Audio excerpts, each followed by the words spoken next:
I would like to start just by thanking Chris Delcani, Drew Martin for their vision and execution of a revamped game day atmosphere. I know our players noticed that Bevo Boulevard, I had guys in the locker room before the game even tell me how cool that was. And so I would encourage anybody that has yet to go be a part of that walk when we enter the stadium to get there. It's really something pretty cool. And thank you to our fans, our students, most importantly, for showing up en masse, being loud, being raucous. They had a direct impact on the game, and I am really, really excited about this weekend as well, to see their turnout and their impact.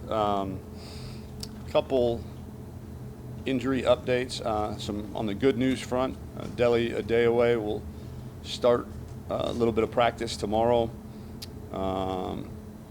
Chris Boyd should be starting practice. He woke up with some neck pain on Sunday, so he did not practice yesterday, but should practice tomorrow. John Bird is still out. Patrick Hudson, good news. Ivy is out. Levels are trending back to normal each and every day, so that's a good news. Keontae Ingram did not, at least the MRI did not show any meniscal damage. They're labeling it as a pretty good bone bruise and a strained MCL.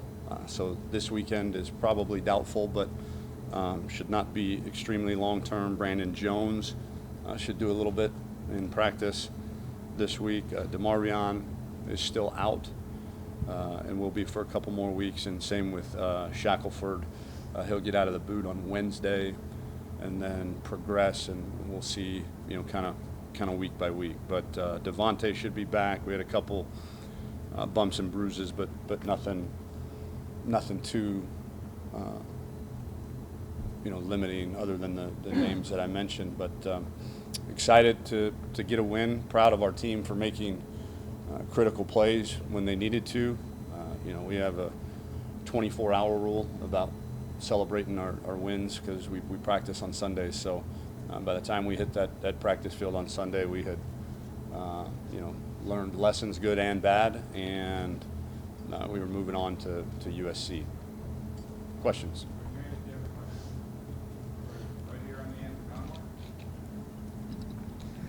Good morning, Coach. Morning. Coach, when you were over there at Houston, your teams played like they had their hair on fire. We remember the Oklahoma game, the FSU game, and all the other great victories you guys have. Why we don't see that type of brand of play on both sides of the ball here at Texas? Why haven't we seen that so far? And then my second question for you would be, you looked at me strange, by the way. No. Okay. My second question for you would be, I just have to ask the questions because this mic doesn't come back around. My second question is, I know you talked about guys playing loose and trying to have more fun. Does your staff have to do a little bit better job of communicating those things to you or getting them ready prior to games? I think every team's different. I think, to answer the question as to the why, I don't have a great one other than, we're working towards it to get there. And then does the staff need to do a better job? We all have a good pulse for the team. I trust our staff tremendously. And, Again, I thought the way that we came out this week was much different than the way that we came out against Maryland. So I was proud of the staff, proud of our players for responding to kind of the theme of the week, which was go play, go have fun. And they did that early, and, we benefited from it. You've been around this long enough to know what 28-21 against Tulsa looks like to a fan base and what they think when they see that kind of thing. When you're building a culture and a program, how big a challenge is it to get your players to believe a win's a win no matter who you're playing, and especially knowing they see it all on social media, they hear it when they walk around campus and those kind of things? We have a lot of discussions about, social media, and, I think Jason Witten had a great article on ESPN that we read, or that the team read, together about, that can be a bit toxic in a locker room if we're caring about our mentions and not our teammates. And so I think our guys have done a really, really good job of blocking out all of the noise. They've also done a good job of understanding, what it does take to win. I think obviously there are things that, I tell our staff every Sunday, when we meet, we need to go back, whether we win by 50, whether we lose, whether we win by a touchdown, and we need to be critical of ourselves. What can we get better at? Because we always want to be improving. We never want to be stagnant. So the margin of victory, whether you did win or lose, all of that, it's still Sunday morning. We're going to wake up and say, what could we have done better?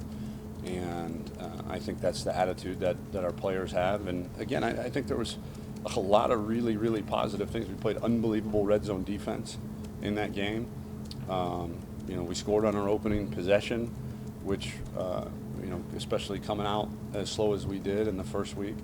And then we had our two final possessions on offense, 6 minutes and 13 seconds, 13-play drive that ends in a touchdown. We get the ball back in a one-score game. Your opponent has two timeouts, and you get the ball back with 4 minutes and 53 seconds left, and you're taking a knee in the red zone.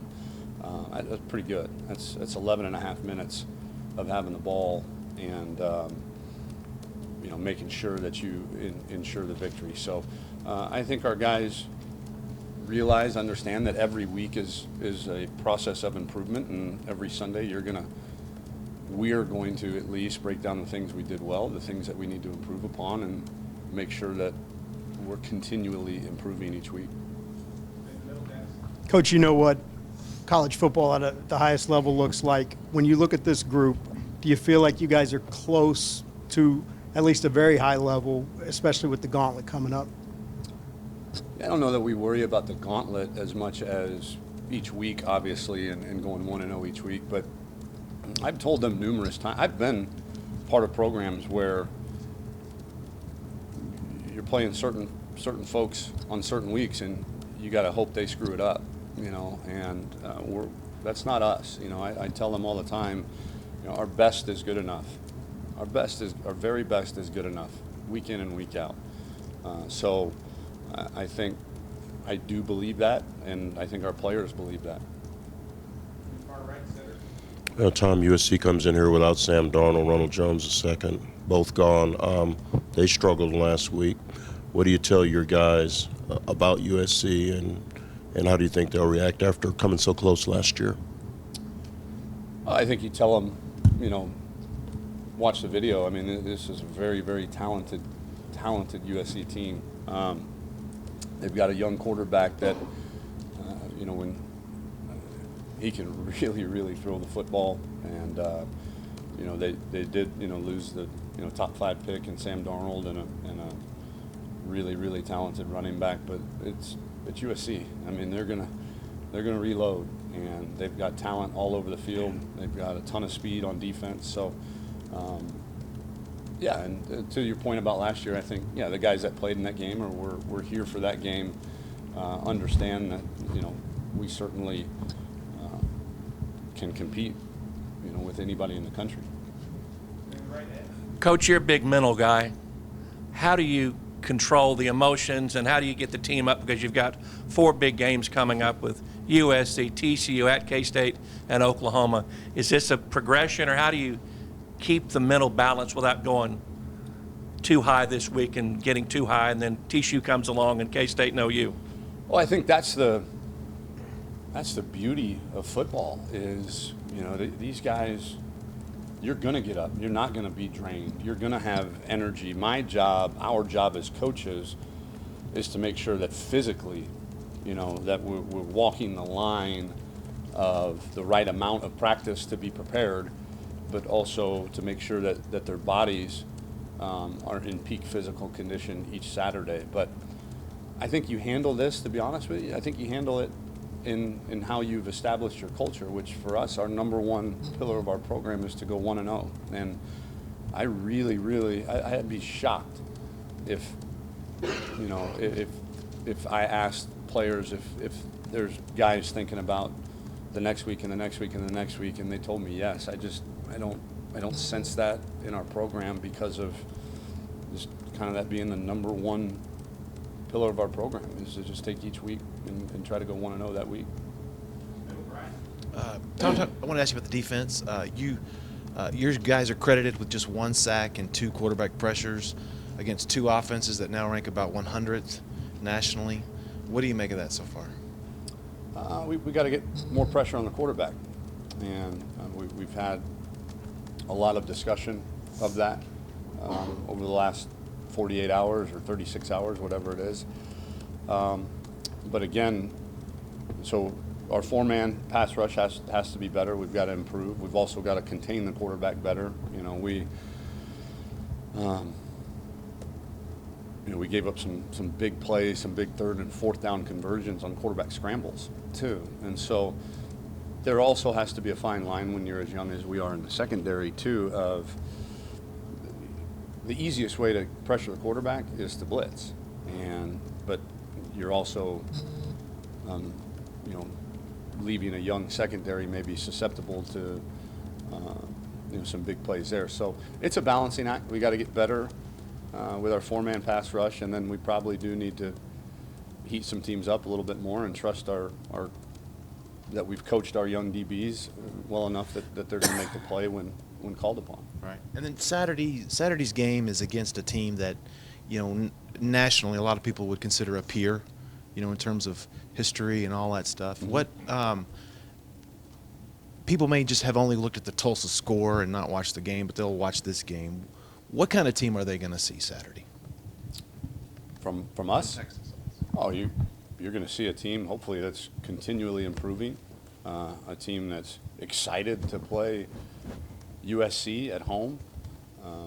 You're going to see a team that hopefully is, like I said, improving on the things that we need to improve on all 3 sides of the football. We had a punt block. So I think just constant improvement. You're going to see a team that's excited and having fun. I think I heard where you said after the game that you made a mistake by getting on your players too much at halftime, and that maybe they were uptight a little bit again. Do you worry about maybe some of the players being too mentally fragile and being able to take that, or? No. Not at all, 0? Yeah, no. Okay. No. What about the uptight thing, though? Why are they playing uptight? Like you said, the same thing after Maryland, if I remember. Yeah, I think, again, because they really, really want to do well for their coaches and their teammates, and it's a good problem to have. It's one that certainly if you're going to have to pick from extremes, you want to pick that extreme, certainly. And so we've got to manage the feeling of wanting to be perfect for your teammate and wanting to make every play. And the good thing is the motivation comes from a selflessness and not a selfishness, and I think that's critical, because then you just got to teach them over and over again that it's a game and go play, and you're trained really, really well, and your teammates, all they care about is how hard do you play. They don't care about how many touchdowns you score, and they don't care about how many sacks you get or tackles you get or anything like that. If you're playing as hard as you physically can for them, and you're training Sunday through Friday in a way that they see that you're fully committed and invested in the team, they're going to respect you and love you. And we're getting really close, and I think you saw that in the first half a couple days ago. Tom, I think it's fair to give you a chance to respond to this, because it sounds like there's a section of your fan base that thinks you're arrogant, thinks that you don't take blame for poor play by the team, or tolerate questions about it, or dignify their feelings that this team should be further along, especially on offense, than where it is right now. What would you say to that? I love our fans. Mac Brown told me when I got the job that this can be the greatest job in America, because there's tens of millions of people that care very passionately about what happens with their Longhorn football team, and it can be one that's difficult too, because there's for the exact same reason, because there's tens of millions of people. But at the end of the day, we're never, the expectations that are put on us from the outside are never going to meet or exceed the expectations that we put on ourselves. And so, yeah, I love our fans, absolutely love them, and I hope they continue to stay as passionate about Texas football as they have been. Tom, what have you seen in Sam's progression? He threw for a high percentage, didn't seem to throw any danger balls. They weren't letting you go over the top like Maryland. What do you like about his progression from week 1 to week 2? Yeah, I think he played really, really well, managed the game well, checked us into some really good plays versus blitz. You know, if he had to have a few of those read plays back, I think he probably would have handed the ball off. But other than that, I thought he played really well. He handled the tempo well. He handled the uniqueness of Tulsa's defense well. And so excited about, we've seen him play well as a true freshman against USC, so I'm excited for him to continue growing and this weekend being one of the steps in his growth process, certainly. Against Maryland, obviously, y'all get off to a slow start, recover, close strong, and then against Tulsa, it's a little different. You get off to a fast start, and you hit a low a little bit, and then you close. So, when you look at this team, what do you see as the biggest barrier to sort of putting together that complete, 4 quarters performance? The biggest barrier is execution. We've got to coach our guys to be consistent. We've got to coach our guys. Obviously, I know offensively, a couple of those drives stalled when we get penalties. We can't have any self-inflicted wounds too. And so I think that's probably the biggest thing, is we've got to do a really good job of coaching our guys on how to be consistent, but also understanding that momentum is an illusion, and it's an illusion of that you're either in control or that you don't have control. And at the end of the day, you stick your foot in the ground, go 1-0 every snap, and at some point, and you do your job exactly and precisely the way that you're trained, and you start gaining momentum. And I think you saw that, especially offensively, in the fourth quarter, to have those last 2 drives occur the way that they did. I was really, really proud of them for that. And just sort of to touch on the execution again, how much obviously y'all are battling a pretty good amount of injuries already, on the offensive line. I think there were some holding penalties and stuff. Does that shuffling of players, does that have a really outsized effect on how y'all execute from week to week? It can. I think the offensive line was, it's one player. It's a really important player in Zach Shackelford. But, Elijah Rodriguez played center all throughout training camp because we knew that he was going to be our backup center. And so it was not foreign really to anybody playing in there. I think they did a really, really good job. I don't know. I think we didn't have a sack, and very, very few negative plays too. Tom, just what were your initial reactions or thoughts about the way Sam Cosmi played, and going forward, what does his progression kind of do with Derek and how you use him on the line? Well, I think you've seen now when Shackelford is healthy that we at least have 6 guys that you can win with, and you feel good. And so I think Sam certainly showed that he's capable of playing winning football. He's going to have a big test this weekend, especially. There's some different creatures that USC is going to be throwing at him, but I think we all feel comfortable that you can win with him. And when Shaq gets healthy again, we'll see what that does to the depth chart and the shuffling and all that. But I'm glad Derek Kerstetter is where he's at, and Sam Cosmi is where he's at right now, because we need him to be there because of Shaq getting hurt for a couple weeks. Hey, Coach. when you guys run tempo, it seemingly goes extremely well. The offense seems to vibe with it.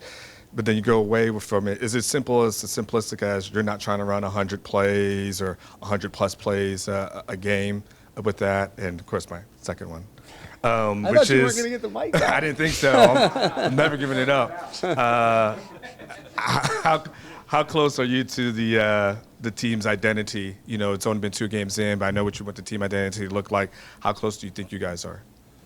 Yeah, the tempo question is one. I think there's got to be a rhythm established on first down of a series. I think certainly the entire fourth quarter, we were not going to go tempo because that wasn't the wise thing to do with a 14-point lead, what we had at the time. But up until that point, I think there's a sense of rhythm that you need to be in, and there's a sense, you know, like for instance, you know, let's say you go out and you call 4 verticals on, you know, play action, 4 verticals on 1st and 10, and it's incomplete. You know, now you got 3 receivers and a tight end all running back from 40 yards down the field to the spot of the ball just to call a tempo play. And in today's substitution world, you can't run tempo with subbing people too. So there's got to be a rhythm on first down, but I do. Yeah, we are very aware of the fact that this group of guys seems to play better when they are playing fast and free. So we'll try to do that as much as the tempo and the game management part of the situation allows us to. And then the identity, yeah, I think we're close. I think, you know, you want to see on offense, you want to see a run, play action, pass team that uses tempo and can wear you down. I think defensively we're still finding our way a little bit, but I think there's certainly no doubt about what we want to be. Defensively, I mean, we you know, the defense certainly carried the team last year, and you know, we want to be an elite defense. We want to disrupt teams, and we want to be great on third down. We're not there yet, but we're close on that side of the ball, certainly. We've talked to Trey Watson a couple of times now, and him being a graduate transfer, what is his role on this team on and off the field? Well, his role is he's our starting tailback right now, you know, and he's doing a really good job with that. Off the field, you know, he's an energetic guy that his new teammates really, really like being around. Does a great job for us in terms of, I guess the best thing to say about Trey is his energy off the field. He's got great energy. He's great positivity. When he makes a mistake, he owns up to it. And but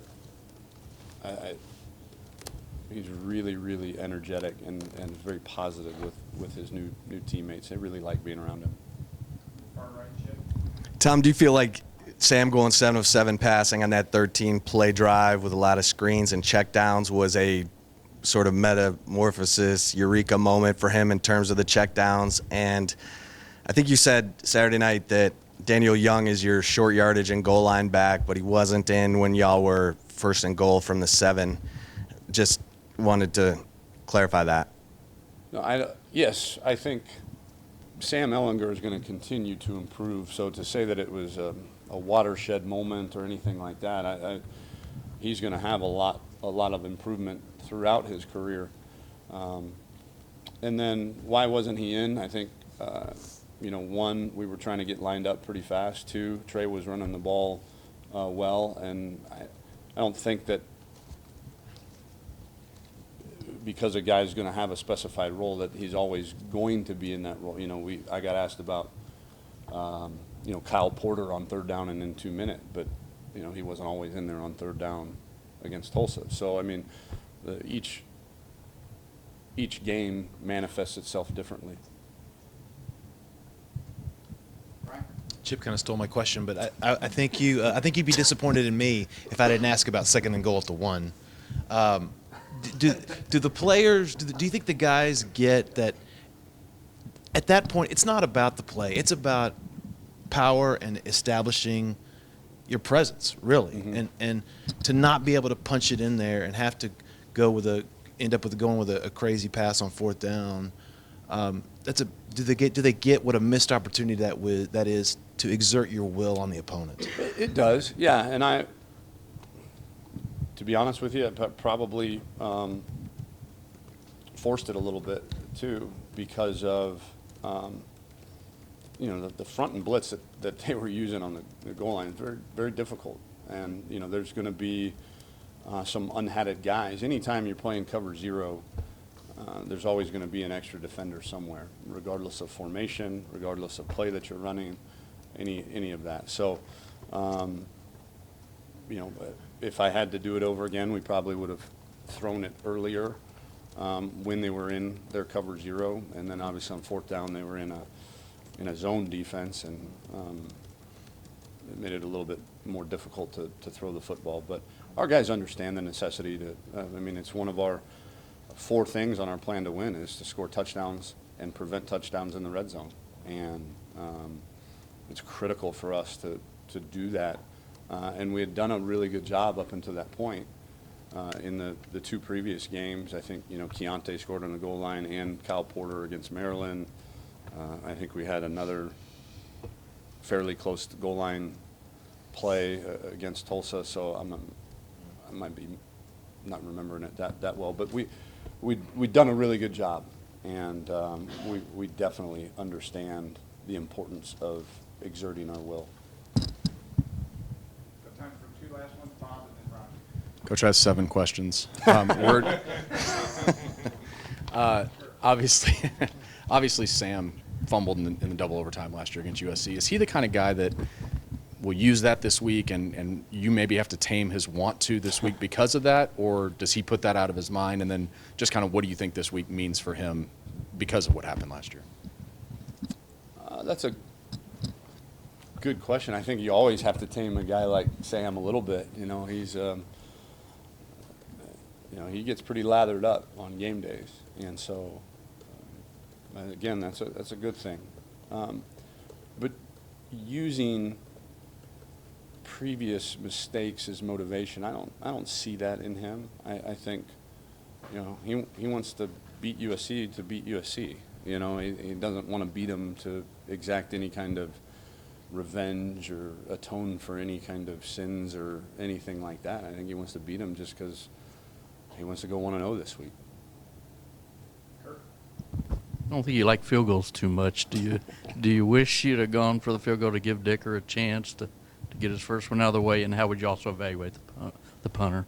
No. That going for it there. We've got a tremendous amount of confidence in our defense and Todd Orlando and his staff, and he's the first one clicking over saying, "Coach, go for it, because if we got him on the -2, and. Worried about Dicker not having a chance? No, not at all. He's been great. And what was the punter? Yeah. Inconsistent, but I think it's fair to say we didn't help him.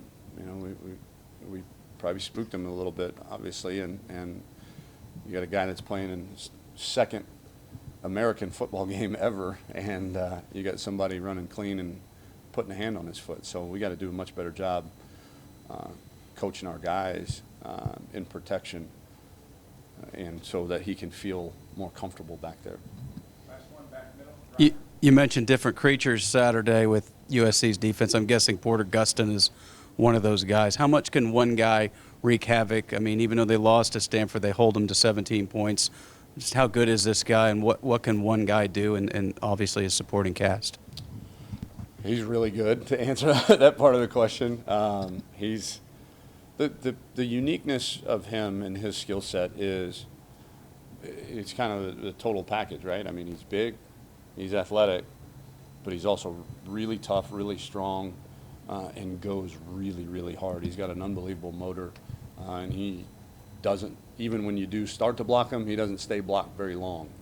And then that's if you're good enough to actually hat him up and you have a chance. So we're going to have to know where he's at on every snap. There's no doubt, but you know, their defense is difficult for a lot of reasons, which is you can't just say, okay, let's find a way to X him out and, you know, the other 10 guys aren't good enough to beat you. They are, you know, and so you've got to be sound enough at every position to make sure that you're winning your one-on-one matchups.